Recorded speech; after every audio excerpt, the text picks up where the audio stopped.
Selamat berjumpa kembali, saudara-saudara yang terkasih, di kanal Forem 195. Kanal kita bersama untuk mengasihi, melayani, memuji, dan menyembah Tuhan kita, Yesus Kristus. Damai kasih Allah menyertai kita semua. Saudara-saudara yang terkasih, kita bertemu kembali di serial video ketika Yesus Kristus bersabda di season 6 episode ke-13 dengan topik tentang nubuat zaman akhir dan kitab Wahyu. Di episode 13 ini kita melanjutkan peran Yesus Kristus pada bagian kedua, serta melihat urutan peristiwa secara terbalik berdasarkan kitab Wahyu. Artinya, kita melihat dari akhir kitab Wahyu lebih dahulu, lalu kita melangkah mundur untuk melihat tanda-tanda menuju zaman akhir.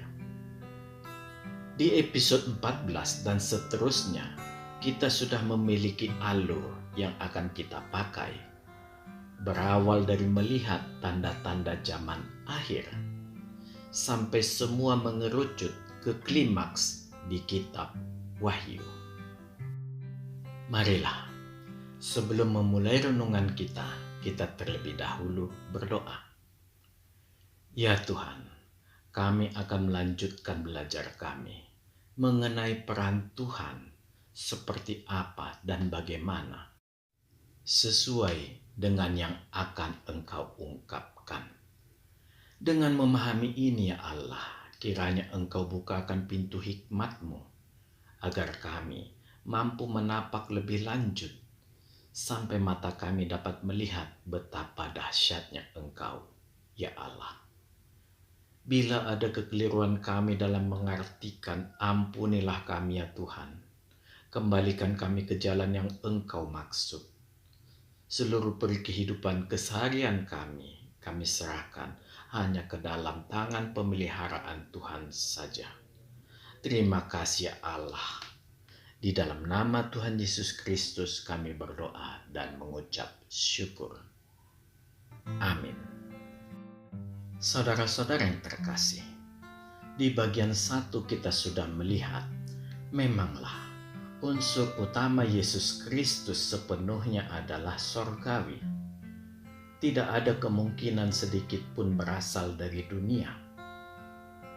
Membuat keanalogian terhadap unsur-unsur duniawi di dalam diri Yesus Kristus bukanlah hal yang sulit bagi Allah kita, agar seluruh fungsi kemanusiaan anaknya bisa berjalan dengan sempurna. Sekali lagi, harus saya katakan, harus sempurna. Karena dia adalah manusia yang sempurna, yang memang firman Allah itu sendiri berangkat dari kerangka berpikir seperti inilah, barulah seluruh kesaksian Alkitab bisa diterapkan ke diri Tuhan Yesus Kristus. Karena dari kesaksian Alkitab memang diperlukan eksekutor manusia yang sempurna, yang sekaligus dia adalah Allah. Saudara-saudara yang terkasih, banyak para pemuka agama Kristen masih sering keliru. Bahkan ada yang cenderung memperkelirukan ketuhanan Yesus Kristus. Terkadang bila kita melihat ucapannya, sangat tampak memiliki pesan yang mulia, agar mudah mempelajari Tuhan, dan juga mudah mengenalkannya pada agama yang lain. Niat yang mulia, ataupun hanya tampak mulia, tidaklah cukup, atau bisa jadi memang sebuah niat yang jahat. Tetaplah kita harus menggunakan akal budi untuk melihat apakah ada kebenaran di dalamnya.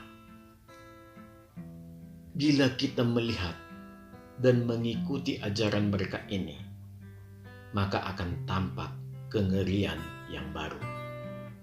Ajarannya menjadi jauh melenceng dari Alkitab, sekalipun dimirip-miripkan. Bahkan, tanpa sadar, dia sebenarnya sedang menggali kuburannya sendiri. Dikarenakan dia diharuskan membuat Alkitab yang baru. Apalagi bila dikaitkan dengan doktrin iman Kristen yang dibangun oleh para bapak gereja mula-mula. Akan terlihat ajaran yang bersangkutan membuat doktrin ini menjadi berantakan.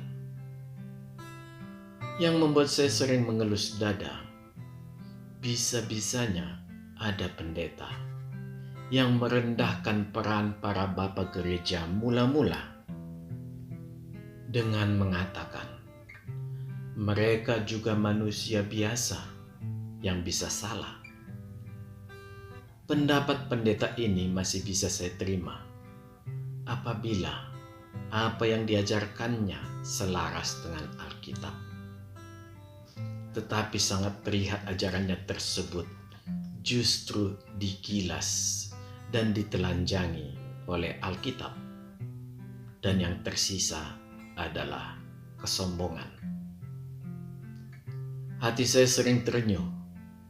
Kita sendiri juga manusia biasa yang justru begitu jauh dari kontak langsung dengan sumber awal sejarah gereja. Tentunya akan lebih sulit memahami dibandingkan dengan para bapak gereja mula-mula. Marilah, agar kita mau terus belajar untuk merendahkan hati, agar Tuhan berkenan mengenalkan dirinya. Saudara-saudara yang terkasih, Allah orang Kristen memang rumit, tetapi itu bukanlah alasan kita untuk menyederhanakan Tuhan dengan cara yang keliru. Kita hanya bisa terus mendekati Tuhan dan memohon pengungkapan dirinya kepada kita sebatas yang Dia inginkan. Dan batasan itu sangat jelas sudah diberikannya. Dan jangan sekali-kali kita melanggarnya. Bila itu kita lakukan, maka kita sudah membuat ilah yang berlatar belakang yang keliru akan Tuhan kita. Allah kita sangat pencemburu. Karena itulah, sekali lagi, jangan coba-coba memperkelirukan Tuhan. Banyak hal lain yang bisa kita ambil dari Tuhan kita, yang bisa kita ambil sebagai topik pengajaran. Sebagai contoh, Dia adalah gembala yang baik. Dia adalah terang dan garam dunia. Dan banyak ajaran lain yang memenuhi Alkitab.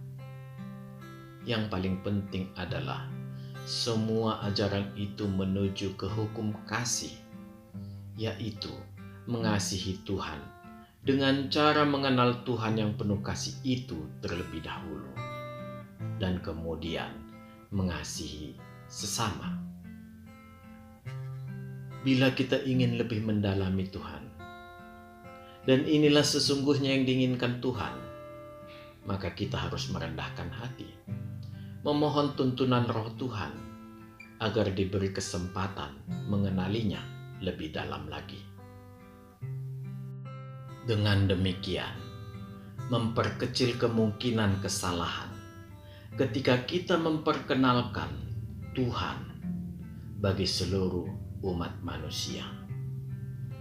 Saudara-saudara yang dikasihi Tuhan, sebagaimana yang telah kita katakan sebelumnya, kita harus berangkat dari kerangka berpikir yang benar tentang Yesus Kristus. Barulah seluruh kesaksian Alkitab bisa diterapkan pada Yesus Kristus. Kerangka berpikir yang benar itu tidak bisa kita nilai sendiri, tetapi hanya bisa kita rasakan keselarasannya dengan Alkitab. Iya, Alkitablah alat pengkalibrasi setiap langkah kita. Marilah kita melihat beberapa dari hampir seluruh isi Alkitab yang mempersaksikan mengenai ketuhanan ataupun kealahan Yesus Kristus. Sebagai contoh, di Matius 9 ayat 6 yang mengatakan, di dunia ini anak manusia berkuasa mengampuni dosa. Ayat ini analog dengan Markus 2 ayat 10 dan Lukas 5 ayat 24. Di Matius 12 ayat 8, anak manusia adalah Tuhan atas hari Sabat. Ayat ini juga analog dengan Markus 2 ayat 28 dan Lukas 6 ayat 5. Di Matius 12 ayat 32, perbedaan anak manusia dengan Roh Kudus. Ayat ini juga analog dengan Markus 3 ayat 28 sampai 29 dan Lukas 12 ayat 10. Keluarbiasaan Yesus Kristus yang lain dapat kita lihat dengan mengambil sedikit ayat dari kitab Matius yang sekaligus berkaitan dengan zaman akhir nanti, seperti yang tertulis di Matius 13 ayat 41, Matius 16 ayat 27, Matius 19 ayat 28, Matius 24 ayat 27, Matius 24 ayat 30, Matius 25 ayat 31, Matius 26 ayat 64. Dan kita tambah satu ayat dari kitab Wahyu 14 ayat 14. Saudara-saudara yang terkasih, poin kita di sini, keseluruhan kesaksian Alkitab itu adalah karya dari, dalam tanda kutip, sesuatu atau oknum yang berlevel Allah dan tidak bisa dilakukan oleh level di bawahnya. Artinya, otoritas yang dimiliki, atau lebih tepat kita katakan, yang melekat pada diri oknum tersebut di dalam banyak peristiwa bisa langsung keluar dan berasal dari dirinya sendiri. Kita perdalam sedikit lagi. Yesus Kristus dalam melakukan apapun, dia melakukan dengan penuh otoritas, termasuk mengampuni dosa. Mengapa Yesus melakukan hal itu? Ini disebabkan Yesus Kristus tahu Bapa ada di dalam dirinya dan dirinya ada di dalam Bapanya. Dia juga tahu sebagai pribadi kedua dari Trinitas, segala tindakannya akan mendapat respon ya dan amin dari dua pribadi yang lain, yaitu Sang Bapa dan Roh Kudus. Inilah Trinitas Allah orang Kristen yang memiliki tiga pribadi yang berada di dalam satu tubuh rohania. Tiga pribadi yang berada di dalam satu hakikat atau satu esensi yang kita sebut sebagai Allah. Tiga pribadi yang selalu sehati dan sepikir. Semua ini sangat jelas terlihat di seluruh Alkitab dan khususnya didemonstrasikan di kitab Wahyu yang sedang kita pelajari.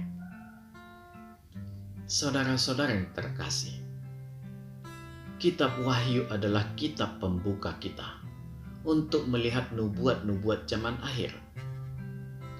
Kita mengawali dari klimaksnya di kitab Wahyu, dan kemudian kita melihat nubuat-nubuat yang berkaitan. Jadi, Pergerakan kita adalah berawal dari urutan peristiwa di kitab Wahyu dan melihat konektivitasnya dengan kitab-kitab yang lain di Perjanjian Lama. Yang terbanyak yang akan kita lihat adalah kitab Yesaya, Yeremia, Yehezkiel, dan Daniel. Memang, banyak juga kitab Perjanjian Lama yang lain yang memperlihatkan nubuat zaman akhir. Tetapi ketiga kitab yang mendahului Daniel ini yang paling dominan. Dan ketiganya dipakai Daniel sebagai rujukannya. Sangat berbeda dengan di Perjanjian Baru. Relatif hampir merata pemberitaan murid-murid Tuhan akan kerajaan sorga. Secara dominan memang sangat tampak di kitab Matius yang sering menyinggung tentang kerajaan sorga. Ini semua terjadi dikarenakan Tuhan langsung menyampaikan misinya kepada murid-muridnya. Saudara-saudara yang dikasihi Tuhan, bila kita melihat dari sebuah sisi yang sangat sederhana mengenai para penulis Alkitab, sebenarnya banyak mereka yang tidak mengerti mengenai apa yang mereka tulis. Ini juga terjadi pada murid-murid Tuhan di Perjanjian Baru, yang di awalnya saja sebenarnya sudah salah mengartikan tentang mesianik Yesus Kristus. Di dalam benak mereka, Yesus Kristus adalah juru selamat dari penjajahan bangsa Romawi.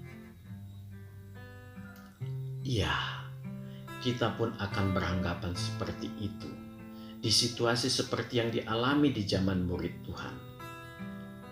Sekalipun di dalam ketidakmengertian mereka, sebagian besar juga mereka tidak sadar bahwa seluruh kitab-kitab yang ditulis selama 1500 tahun itu ternyata intinya sama, menuju satu pribadi yang luar biasa, yaitu Tuhan Yesus Kristus.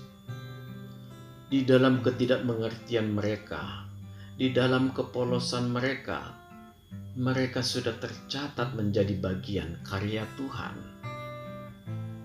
Ketika Tuhan naik ke sorga, barulah mereka beroleh hikmat melalui Roh Kudus.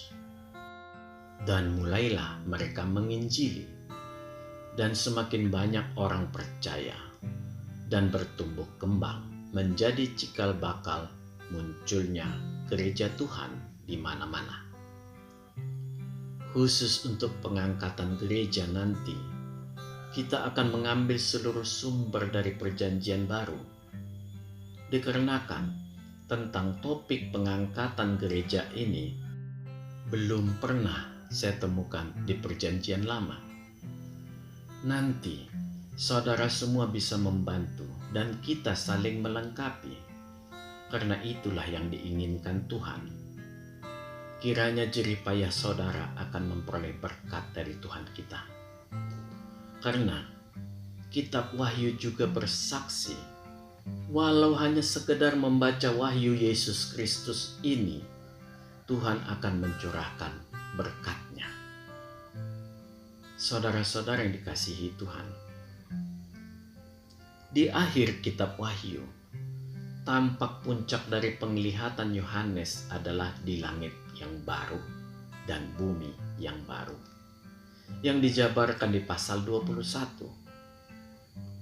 Di dalam langit baru dan bumi yang baru ini, terlihatlah kota yang kudus, Yerusalem yang juga baru, yang digambarkan secara spesifik di Wahyu 21 ayat 9 sampai 27.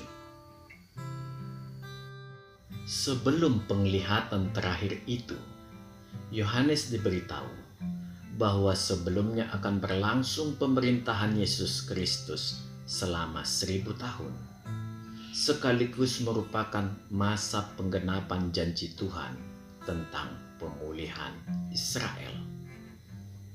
Peristiwa yang mendahului kerajaan 1000 tahun adalah penangkapan iblis dan Satan, atau bila mengikuti Alkitab, Keduanya disebut sebagai naga, si ular tua. Malaikat mengikatnya dan melemparkannya ke jurang maut, lalu memateraikannya selama 1000 tahun. Bersamaan dengan ini, baru dimulailah kerajaan 1000 tahun yang damai dan tentram. Ada sebuah interval waktu antara kerajaan 1000 tahun dengan langit yang baru dan bumi yang baru. Di interval ini ada 2 peristiwa penting, yaitu pembebasan iblis di suatu waktu yang singkat, serta masa Tuhan menggelar tahta penghakiman. Inilah tahta putih besar. Peristiwa langit yang baru dan bumi yang baru akan terjadi setelah kedatangan Yesus Kristus pada kali yang kedua. Kedatangan yang pertama adalah pada saat Dia mengorbankan dirinya di kayu salib. Di sini kita akan melihat keadaan seperti apa yang terjadi di saat Dia telah datang pada kali yang kedua. Peristiwa penting yang terjadi adalah kebangkitan pertama dan kematian kedua. Melihat penyajian Yohanes di kitab Wahyu, sangat sulit kita untuk mengurutkannya. Sekalipun demikian, kita bisa membuat kamar-kamar tersendiri untuk membedakannya. Pintu penghubungnya adalah kedatangan Yesus Kristus untuk yang kedua kalinya. Dengan demikian, memudahkan kita untuk melihat urutan kejadian sebelum Yesus Kristus datang. Seperti penghancuran terakhir Babel, kesengsaraan besar yang berkaitan dengan penghukuman Tuhan, juga tindakan Tuhan pada pemerintahan serta agama yang ada di dunia ini di periode mendekati kedatangan Tuhan. Saudara-saudara yang dikasihi Tuhan, kita hidup pada masa yang sulit untuk melakukan perhitungan secara matematis. Ditambah begitu banyaknya peristiwa untuk dipilah-pilah. Tetapi Yesus Kristus bersabda, waktunya sudah dekat. Para murid Tuhan juga mempertanyakan apa tanda-tanda tentang zaman akhir ini kepada Yesus Kristus. Yang jelas, tanda yang diungkapkan Yesus Kristus tidak saja hanya bisa dilihat orang Kristen, tetapi tanda itu bersifat umum. Dari sini, Tuhan memberi peringatan memanglah untuk semua manusia di muka bumi ini. Bila tanda-tanda ini telah terlihat, maka dimulailah rentetan peristiwa yang diawali dengan pengangkatan gereja, tahta pengadilan Kristus, munculnya antikristus, peristiwa 7 tahun sebelum kedatangan Kristus, baru mengarah kepada penandaan ajaran Babel yang telah mempengaruhi gereja-gereja di dunia ini. Munculnya Babel di kitab Wahyu membuat kita harus melakukan flashback, mempelajari 6 imperium yang menguasai Israel, yaitu Mesir, Asyur, Babilonia, Media Persia, Yunani, dan Romawi. Khusus 4 yang terakhir berkaitan dengan mimpi patung Raja Nebukadnezar. 3 dari mimpi ini sudah digenapi. Tetapi ada 1, yaitu Romawi, tidak tuntas. Romawi masih berdiri sampai tahun 1450-an Masehi. Di samping itu, kita juga akan melihat mengapa Babel muncul kembali di kitab Wahyu. Marilah kita bersama-sama mempelajarinya dan saling melengkapi di segala kekurangan. Amin. Tuhan kiranya memberkati kita semua. Marilah kita berdoa. Ya Tuhan, kami sudah menuntaskan bagian 2 ini. Biarlah yang sedikit ini Engkau berkati ya Tuhan, agar dapat kami pakai untuk lebih mendalami pembelajaran kami ke depan. Terima kasih ya Allah. Di dalam nama Tuhan Yesus Kristus kami berdoa dan mengucap syukur. Amin. Tuhan memberkati kita. Marilah kita masuk ke saat teduh sejenak.